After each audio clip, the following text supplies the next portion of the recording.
Jury selection begins today in the high-profile trial of Steve Bannon, former campaign manager and one of former President Trump's closest advisors. Bannon is facing criminal contempt of charges or contempt of Congress charges for refusing to comply with the House committee investigating the January 6th attack on the Capitol. If found guilty, Bannon faces up to 2 years in prison. For more, let's bring in ABC's Ike Ajachi. Ike, good to see you. So jury selection started this morning. What's happened so far? Well, Kenneth, so far, the court has already taken a recess in this trial. But before that, they've qualified 3 jurors and excluded 3 others. Of those jurors excluded was the daughter of a U.S. shadow senator for D.C.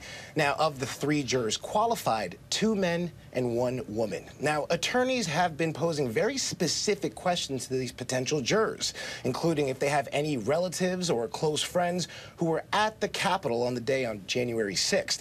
They're also asking potential jurors if they have any opinions about the work already done by the House Select Committee, and if they feel they can be impartial for the rest of the case. Now, one of the jurors who was cut said he thought this case was simply cut and dry. And throughout all of this so far this morning, Steve Bannon sat very quietly and still throughout the proceedings, Kenneth. And Ike, we're hearing that the Washington Post reporting prosecutors expect to take just 1 day to present their case. Meantime, after last week's hearing, Bannon's own lawyer kind of said in court, what's the point of this trial if my client can't put on defenses or can't have any defenses to offer here? He doesn't sound too optimistic about his case there. No, he really doesn't. And this all started really last week when Judge Carl Nichols released a set of rulings that heavily affects the defense in this trial. Now, of those rulings, it said that Bannon's attorneys cannot claim executive privilege. It also says that Bannon cannot say that he was simply following the advice of his own attorney. Also in those rulings, it says the prosecution simply has to show that Bannon acted deliberately and intentionally to defy the January 6th panel. That leaves a relatively slim defense for Bannon's attorney, a defense that could likely end by the end of the week. Some investigators are assuming that this trial can be finished by the end of the week, Kenneth. So if it's finished by the end of the week, the question here is, when it comes to the January 6th investigation, how does Bannon play a role? He's said he's willing to testify. Well, that's right. But first, he has to get through this trial. And as of right now, as you said earlier, he's facing up to 2 years in prison if convicted for these counts. Obviously, a year maximum and minimum 30 days for each count.